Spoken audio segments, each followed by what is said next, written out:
All right, kiddos, here we go. We got to move and groove here if we're going to get where we need to get. All right. We talked about civil rights during the Kennedy administration and talked about some instances of violence and some not so positive things, yet some positive things with Kennedy. Well, during the Johnson administration, civil rights is going to be a huge issue in the United States. And I'm going to give you 6 instances of continued violence concerning civil rights in the United States during the Johnson administration. So he's going to have his hands full with civil rights. And I think, as I told you before, I don't think Lyndon Johnson gets near the credit he deserves for what he did for civil rights, because everybody concentrates on the faults of the Vietnam War during his presidency. Well, here's the first of 6 instances of continued violence. The first was called the Freedom Summer Project. The Freedom Summer Project. Now, the Freedom Summer Project started in 1964. And the idea behind this was to register as many blacks as possible in the state of Mississippi. So the Freedom Summer Project was a group of civil rights workers who wanted to make preparations to try to register as many black as possible to vote in the state of Mississippi. Now, at the time, they estimated that in the state of Mississippi, 50% of the state's population was black, yet only 5% of Negroes registered to vote. So that's why the Summer Freedom Project had such an emphasis in that state, is that 50% of the population was black in the state of Mississippi, yet only 5% of the Negroes in that state had even registered to vote. Now, if you register to vote, that doesn't mean you always vote, so the percentage could have been lower. Now, there were some counties in Mississippi where there were absolutely no blacks registering to vote. Some counties had no blacks whatsoever registering to vote. And the Civil Rights Movement recruited a lot of volunteers to make preparations to register as many blacks as possible to vote in Mississippi. And this project was called the Freedom Summer Project. Now, ironically, most of those volunteers that were involved in the Freedom Summer Project were white people that were in college students, mostly white college students. Okay? Now, for the first time, we had a civil rights march or whatever in which Martin Luther King Jr. did not attend. Okay? So these civil rights workers came to Mississippi to try to register these people to vote without Dr. Martin Luther King Jr. He was advised by his aides not to participate. Why? For his safety. For the first time, they're starting to think about Martin Luther King's safety, because he's not becoming more popular with the white population in the United States, and they're really concerned about his safety. Now, Mississippians were not thrilled with the Freedom Summer Project, and they often referred to it as, quote, an invasion of outside agitation. So the people in Mississippi were not thrilled that the Summer Freedom Project was trying to register blacks to vote in that state, and most angry Mississippians referred to this as, quote, an invasion of outside agitation. An invasion of outside agitation.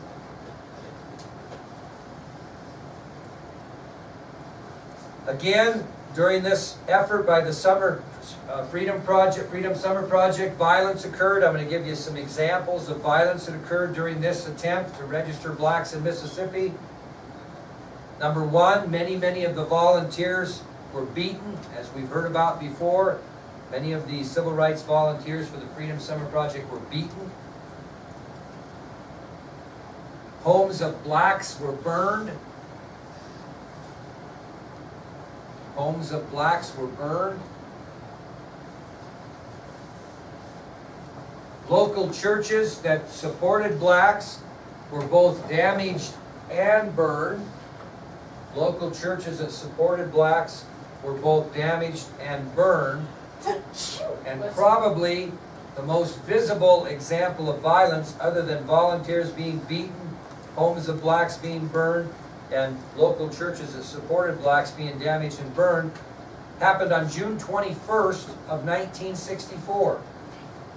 June 21st of 1964. And on that date, 3 of these civil rights volunteers went missing. 3 of these civil rights volunteers went missing on June 21st, 1964. They were in Philadelphia, Mississippi, investigating one of these church burnings. So 3 of these Freedom Summer Project volunteers who were investigating a church bombing in Philadelphia, Mississippi, went missing on June 21st, 1964. The 3 men were Andrew Goodman, Michael Schwerner, and James Earl Cheney. The 3 civil rights volunteers that went missing on June 21st of 1964 were Andrew Goodman, Michael Schwerner, and James Earl Cheney. What do you think the race of those 3 were? Anybody want to guess? You what? Okay, one was, Cheney was black, and he was actually from Mississippi. Schwerner and Goodman were white men all the way from New York City. So Cheney was black, and he was from Mississippi, whereas Goodman and Schwerner were actually white and from New York City. We're all the way in Mississippi from New York City. They were gone a month. They couldn't find him for a month. And after a month after their disappearance, Dr. King decided to join the Freedom Summer Project, saying it was better to die for doing something good than sit idle and do nothing. So after this thing was going on a month, and these guys were missing a month, Dr. Martin Luther King decides to join the Freedom Summer Project to try to register those blacks in Mississippi to vote, and he proclaimed when he returned that it was better to die doing something good than sitting idle and doing nothing. And he went there to give a speech about the missing men. Went there and gave a speech. So about the end of July, King shows up and gives a speech about those missing men that they have not found. Well, finally, in August of 1964, they find the 3 bodies buried in an earthen dam. Find the 3 bodies buried in an earthen dam. Anybody know what an earthen dam is? Well, it's a dam made out of man-made earth. Yeah, it's a dam that's made. They dammed up something and just buried these guys in the dam. Well, during the funeral for these 3 murdered civil rights workers, Dr. King gave the eulogy. Dr. King gave the eulogy for the 3 murdered civil rights workers. So you can see the final instance of violence during the Freedom Summer Project resulted in 3 murders. 2 white civil rights workers and 1 black. Now, all in all, what did the Freedom Summer Project get done? Unfortunately, they only were able to register 1,200 new black voters. I mean, 1,200 is better than none. When you think about the population of Mississippi, it wasn't a very big percentage. So there is an example of that. Now, as we continue to talk about this a little bit, I want to talk a little bit more about Dr. King after the Freedom Summer Project, so we'll keep it under the same subtopic. In mid-October of 1964, this was after the death of those 3 civil rights volunteers, in mid-October of 1964, Dr. King was hospitalized for fatigue. His grueling efforts to the civil rights movement caught up to him. So he had to be hospitalized in October of 1964. This guy just, went and went and went and went. And finally, in October of '64, he had to be hospitalized because he was so fatigued. Well, during his recovery, his wife Coretta visited him. During his recovery, his wife Coretta, C-O-R-E-T-T-A, Coretta visited him in the hospital. And she brought him some good but surprising news.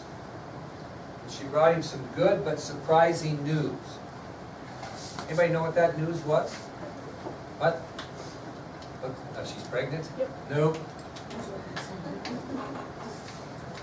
She brought him the news that he had been named the 1964 recipient of the Nobel Peace Prize.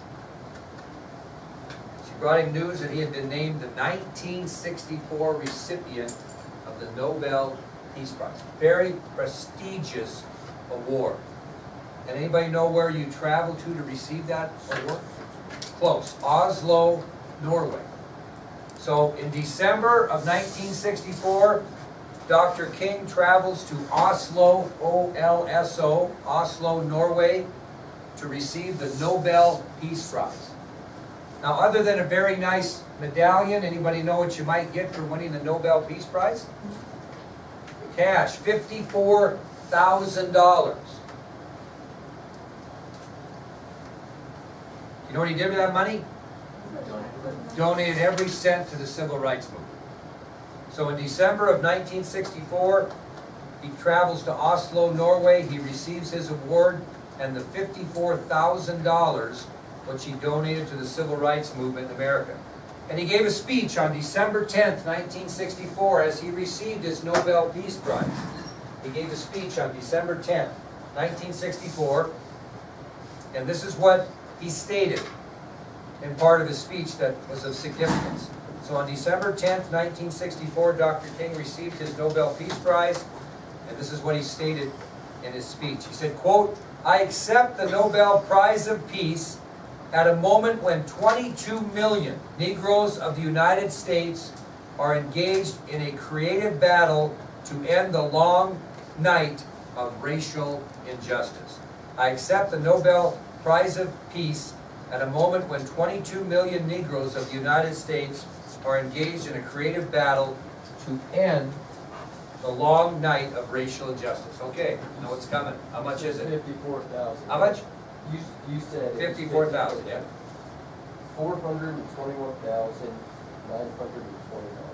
There you go.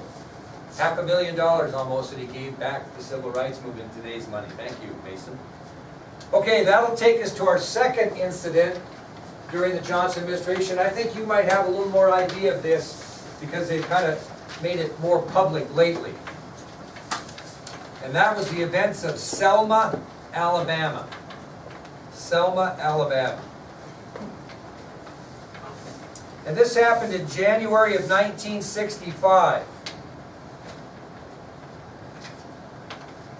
And what Martin Luther King Jr. did in January of 1965 is he turned the attention of the civil rights movement to the state of Alabama.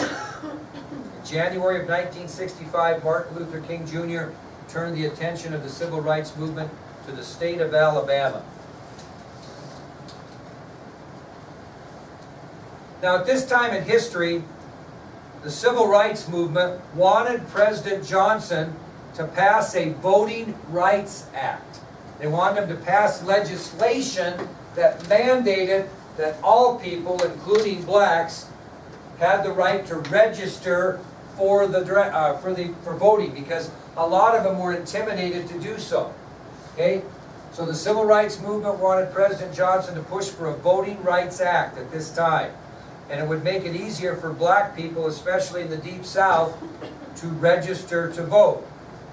Now, prior to his events in Selma, Alabama, Dr. King announced publicly that it was his intention to register 3 million black voters in the South.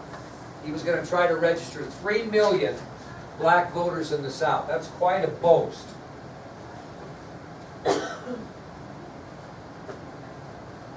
And he was expecting federal protection for the black Southerners' right to register to vote. That's why he wanted Johnson to push a Voting Rights Act, that the federal government would be required to protect people and ensure that they had the right to register to vote. Well, his plan in Alabama to register more black voters began in Selma. That's where his plan began. And Selma at the time was a city in Alabama that had approximately 15,000 blacks, but virtually no black voters. So there were about a population of about 15,000 blacks that lived in Selma, Alabama at the time, and virtually no black voters. And that's why he chose to start in Selma. Well, as Dr. King and the civil rights protesters began their events in Selma, they were met immediately with brute force by Selma's sheriff, Jim Clark. So as Martin Luther King and his followers began their peaceful protest in Selma, Alabama to try to register blacks to vote, they are met with brute force by Selma's sheriff, Jim Clark.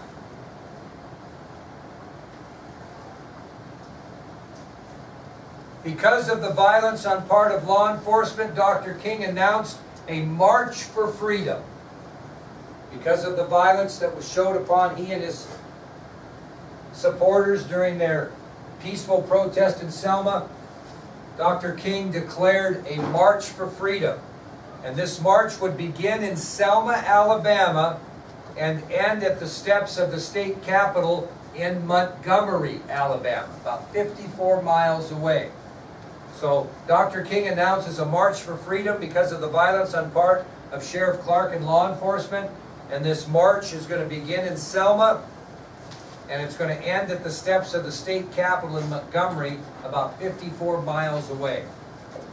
So, on March 7th, 1965, approximately 600 civil rights demonstrators left Selma for Montgomery without Dr. King. On March 7, 1965, approximately 600 demonstrators left Selma heading for Montgomery without Dr. King.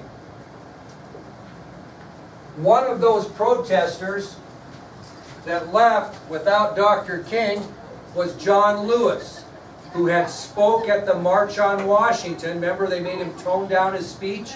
He was one of the men that led this march from Selma to Montgomery. And the reason Dr. King was not there is those close to him did not want him to lead this march, again, because his safety was in question. Well, these poor demonstrators didn't make it very far. They were stopped by state troopers at the Edmund Pettus Bridge, which was just outside of Selma. So these 600 demonstrators did not make it very far, as they were stopped by state troopers, highway patrol, at the Edmund Pettus Bridge.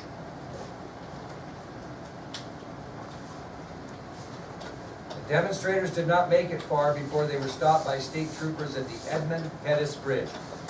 These protesters were trampled, they were beaten, in an event in history that turned out to be the bloodiest of the civil rights movement to that point. So it was very, very negative and violent. These 600 protesters were trampled, they were beaten in an event that turns out to be, up to that point, the bloodiest of the civil rights movement up to that time. And all of this was aired where? National television.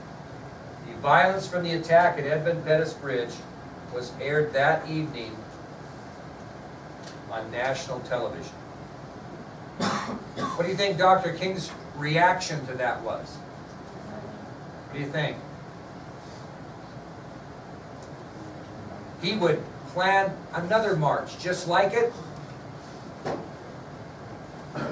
Not going to put up with this violence. He immediately plans another march. What's that? Just kind of funny that everyone got beat so bad. They're not quitters. Well, guess what happened? The march was barred by a federal injunction. When Martin Luther King Jr. announced he was going to make the same march over from Selma to Montgomery, federals in Selma went and got a federal injunction barring him from making the march.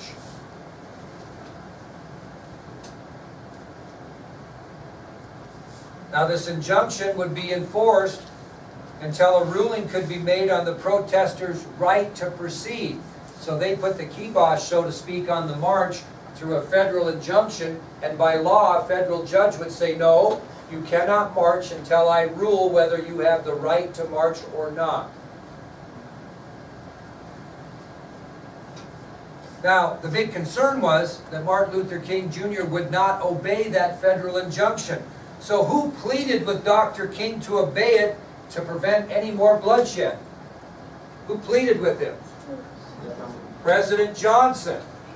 President Johnson visited with Dr. King and he pleaded with him, please obey this injunction.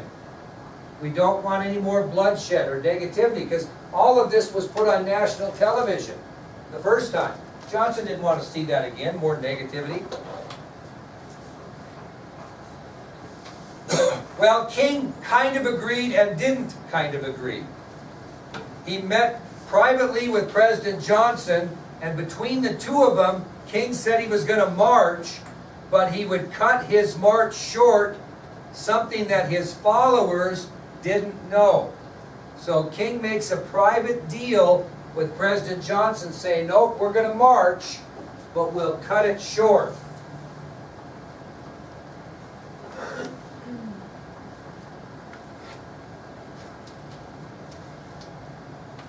Well, his supporters have grown from 600 to 2,000 now.